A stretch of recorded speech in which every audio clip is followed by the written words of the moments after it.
So Visakha mayor పై అవిశ్వాస తీర్మానం నెగ్గింది కూటమి. అవిశ్వాస తీర్మానానికి మద్దతుగా 74 మంది ఓటేశారు.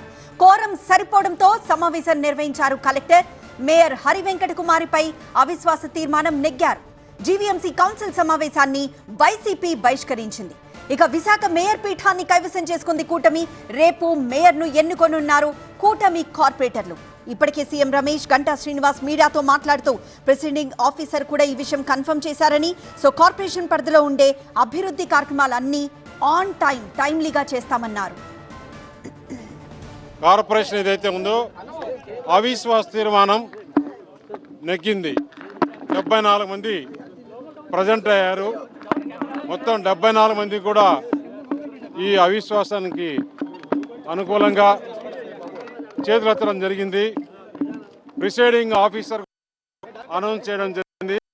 ఈరోజు ఈ కూటమి ఏదైతే ఉందో విశాఖ ప్రజలకు న్యాయం ధర్మం గెలిచింది. ఏదైతే వైఎస్ఆర్సీపీ జగన్ పాలనకు విశాఖపట్నం వాసులు బాధతో ఉన్నారు. ఈరోజు ఈ కూటమి తరపున రేపు మేయర్ కాబోతున్నారు.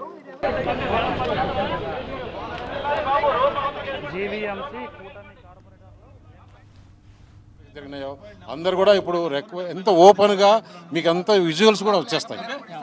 మొత్తానికి మీరు ఈ విశాఖ అభివృద్ధిలో మీ పాత్ర ఎట్లా ఉండబోతుంది?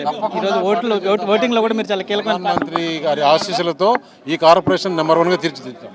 థ్యాంక్ యూ మా. నా ఫ్లైట్ మిస్ అవుతుంది సార్. ఇది సీఎం రమేష్ చెప్తుంది. సీఎం రమేష్ ఈ ఉదయం తిరుమలలో వెంకటేశ్వర స్వామిని దర్శించుకొని అక్కడి నుంచి తిరుపతికి వచ్చి స్పెషల్ ఫ్లైట్లో ఆయన ఓటింగ్కి ఇక్కడికి వచ్చారు. అవసరమైన 74 మంది ఇక్కడికి వచ్చేందుకు ఇక్కడ 74 మంది ప్రజెంట్ అయితేనే కోరం పూర్తయినట్టు. ఆ కోరంలో ఆ నెంబర్ ఉంటేనే తర్వాత అవిశ్వాసం మీద ఆమోదం జరిగే అవకాశం ఉంటుంది. సో దానికి సీఎం రమేష్ కూడా కీలకమైన వ్యక్తి కాబట్టి దాంట్లో ఆయన దాన్నే షేర్ చేస్తున్నారు.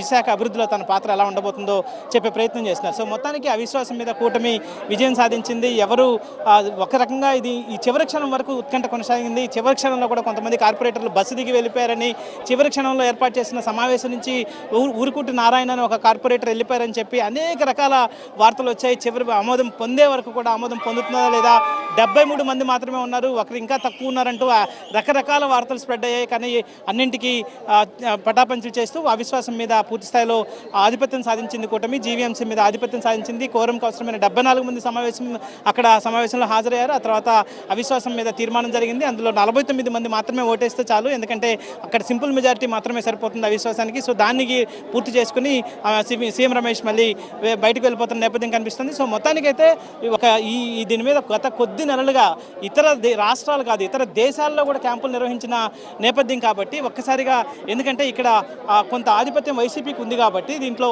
అంతమంది అవసరమైన దాదాపుగా 30 మంది వరకు అవసరమయ్యారు కూటమికి. సో అంతమంది వస్తారన్న ఒక చర్చ అయితే తీవ్రంగా జరిగింది. కానీ కూటమి నేతలు చెప్తున్న దాని ప్రకారం దీంట్లో ఎలాంటి ప్రలోభాలకి గురి చేయలేదు, ఎలాంటి ఒత్తిడిని తీసుకురాలేదు. కూటమి నుంచి పెద్ద ఎత్తున వైసీపీ నుంచి కూటమికి కార్పొరేటర్లు రావడంతోనే వాళ్ళ అభివృద్ధి కోసం వాళ్ళే కాంక్షించి వాళ్ళే పూర్తి స్థాయిలో స్వచ్ఛందంగా రావడంతోనే వాళ్ళ డెమోక్రటిక్గానే వాళ్ళ అభిప్రాయాన్ని గౌరవిస్తూ మెజారిటీ సభ్యుల అభిప్రాయం మేరకే ఈ నిర్ణయం తీసుకున్నాం, ఇట్లాంటి కార్యక్రమాన్ని చేశాం, అభివృద్ధి కోసమే జరిగింది తప్ప ఇందులో ఇతర ప్రలోభాలు కానీ ఇతర కార్యక్రమాలు కానీ రాజకీయం కానీ ఏమీ చేయలేదని చెప్పి కూటమి నేతలు చెప్తున్న నేపథ్యం కనిపిస్తుంది. సో మొత్తానికి ఒక ఘట్టం ముగిసింది. గత కొద్ది నెలలుగా దీని మీద కొనసాగుతూ వచ్చిన ఒక సస్పెన్స్కి తెరపడింది.